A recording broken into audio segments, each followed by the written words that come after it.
сайн бацхан манайхаа хамтдаа энэ өдрийн мэндийг хүргэе. Ямар гоолог гэдэг би Америкт амьдардаг. Би Америкт ирээд 32 жил амьдарч байгаа.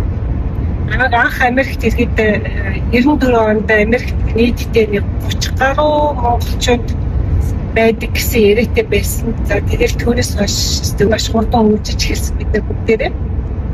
Анх Америкт ирэхэд Америкийн виз авахд надад суухан байхгүй би гав ганцаар орж ирсэн.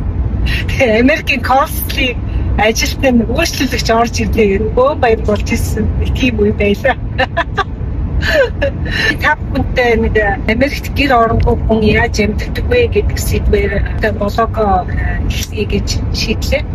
Яг тэгвэл би өөрөө гэр оронгүй гэдэг нөхцөлд хамрагдаж эхлээд байна. Би одоо Лос Анжелест амьдарч байгаа Аризона нүгэд явж байгаа ингээд машин дотор хамгийн маж хийчихсэн. Би Батраас аваа явж байгаа. Очоод Батраас тавих байхгүй. Гэхдээ одоо мөрөд мөнгө төлөхгүй шүү дээ. Тэнд нэг Аризонод гэр оронгүй амьдрах нэг давуу тал нь юу гэхээр өвөл байхгүй дулаахан.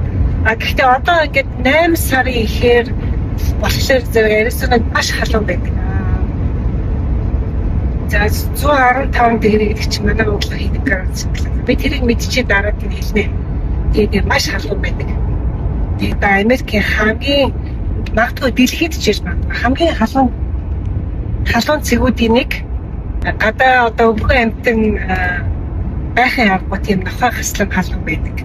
Тэгээд одоо тэр үед ямар байх нь харъя. Тэгээд нэг давуу бус тал нь хэд халуун байж магадгүй. Одоо яг үгүй машин дотор гадаа агаржуулагчтай байх арга байхгүй шүү дээ.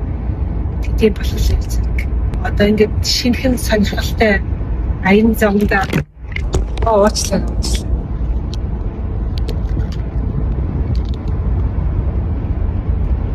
Ингээд шинэхэн сонирхолтой аян замаа эхлүүлээд явж байна. Одоо тэгээд ямар шилхэн байдаг талаар ингээд таамагтай болцсон. Одоо манай монголчууд одоо манайхан сонирхож иж магадгүй тийм манай гадаа амьдардаг монголчууд яаж амьдардаг юм бол сайн сайхан яваад байгаа тодорхойг туулаад ингээд салхисраад явж байгаа ч байгаа манайхан дээрээ тэгээд тэр өөр өөрсдийнхөө урдаа байгаа амьдралаа ингээд амьдрал хийцгэж байгаа. Одоо ингээд тав гэдэг гэр оронгүй аяллаар хуваалцсан яаж амьдарч болдгийг бол гэдэг надад чи өөртөө ч гэсэн маш сонирхолтой байна. Хэрвээ одоо өөр хөвгттэй хүмүүст бол мэдээж боломжгүй асуудал. Гэхдээ одоо би өөрөө ганцаар болохоор зэрэг болно гэж бодож байгаа. Одоо ингээд мэдээж амьдралдаа туугч өрн тунгалж хариулна. Яаж яваад одоо ингээд орон гэр болчих вэ гэдэг манайх.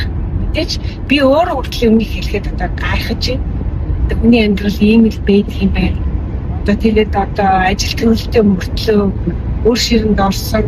Тийм болохоор одоо ингээд ямар элен цагнийх нь байр сав тасглах цагаас сонсон байлаа.